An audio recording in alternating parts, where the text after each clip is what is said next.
So, 7 AM na dito guys. So, kailangan ko nang magligpit-iligpit ang bed namin. And I'm ready to start my day.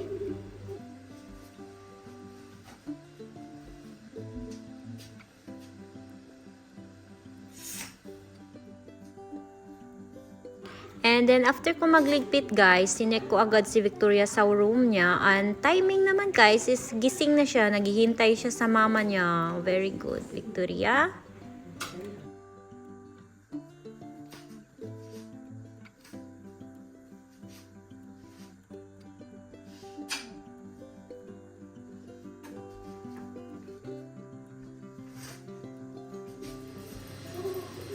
Then, agad na agad ko siyang i-change ng diaper, guys.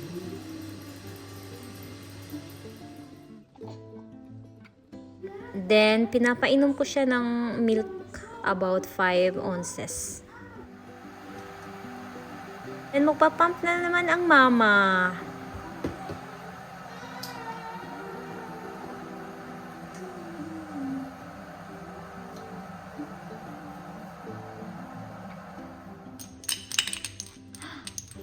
And then, it's finally playtime with mama.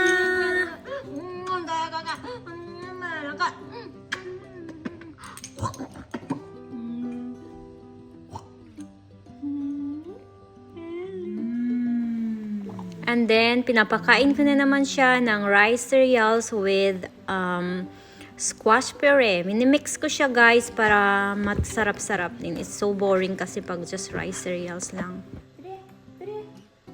Open mouth! Open. Bera! Shantedra! Open mouth. Open mouth. Open mouth. You know what is this? This is squash and cereals, rice cereals. Mama mixed the squash and rice cereals. And then, of course, after eating solid, guys, kailangan ding painumin natin siya ng gatas ulit.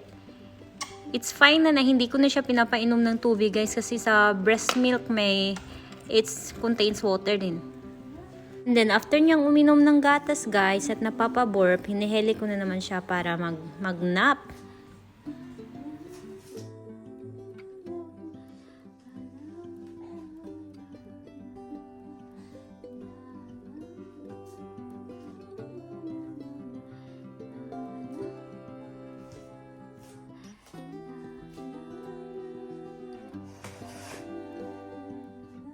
Hi!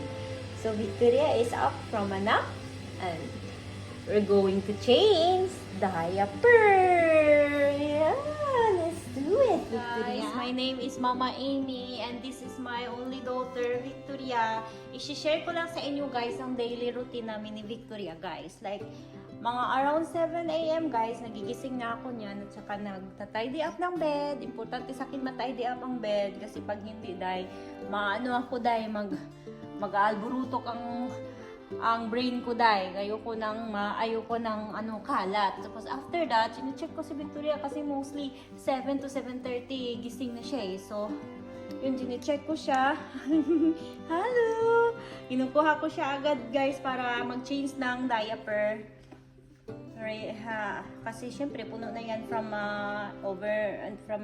ilang oras na hindi nag-change. Hindi ko na kasi siya tin-change ng from 9 guys hanggang 7 AM. 7 AM na yan, the same na yung diaper niya. Tapos after kong ma-change, syempre mag-aayos-ayos ako ng konti sa sarili ko para may motivation naman para mag-start ng day. So inaayos-ayos ako konti lang naman guys. Yun lang buhok ko, nasusuklay lang ng saglit. Tapos yun, nag-prepare na ng milk. Mostly kasi may milk na ako sa fridge kasi nagpa-pump ako lagi. Exclusive pumping kasi ako eh. Nagpa-pump talaga ako. So may milk na ako sa fridge at saka mini-warm ko lang siya. Mostly guys, umiinom siya ng 5 ounce lang eh. Ngayon magsi 7 months na siya pero mga 5 ounces lang ang naiinom niya guys. Or 6, yun lang. Hindi siya or 4.5, depende. Tapos after nyan, mapainom ko siya ng milk, playtime. Right, Victoria? Playtime ng mama in the playpen. Tapos after nyan, mga 9:30, ipapanap ko siya guys, like short nap lang. Tapos mga nagigising na siya like 10. Tapos napakain ko na siya ng mga puree or mga fruit puree or vegetable puree with rice, cereals. Minimix ko siya guys, and then after that, pinapainom ko ng konting tubig. Hi Victoria! Ang pagod ka? Napainom ko ng kunting tubig. Tapos from 11:30, pinapainom ko na naman siya ng milk guys. Or 11 to 11:30, pinapainom ko na naman siya ng milk. Importante.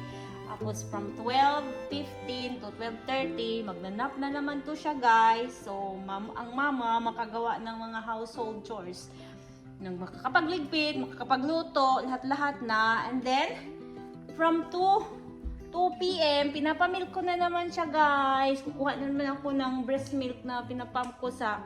Lagi ako nagpapump every 4 hours lagi ako nagpapump. So, winawarm ko na naman ang breast milk ko guys. Tapos pinapainom ko sa kanya around 2 p.m.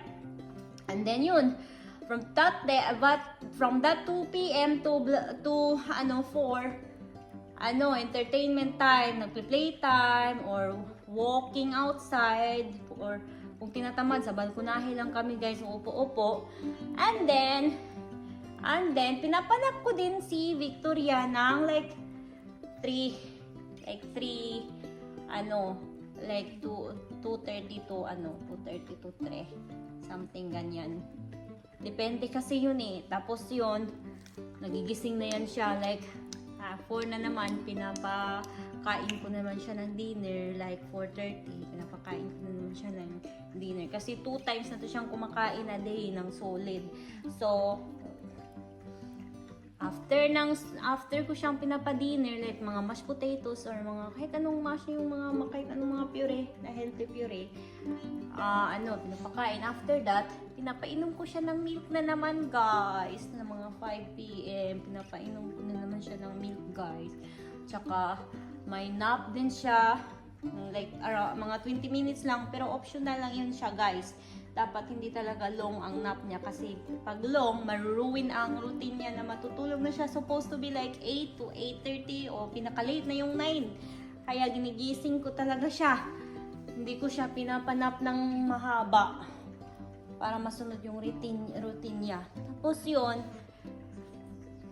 minsan, binabath ko din siya around 6 p.m. guys. Before bedtime, 6:30, ganyan. Tapos, 2 times a week lang kasi itong nababath eh. At saka, hindi ko laging sinasabon. One time mga water lang with baby oil. Tsaka, hindi ko laging sinashampoo. Once a week ko lang din siya sinashampoo. So, yun lang. Tapos natutulog na siya straight from 8:30 to or 9 to 7:30 or 8:30 to 7. Ganun lang ang daily routine namin ni Victoria. Can you say goodbye to everyone, Nak? Why are you so busy? Yan ka.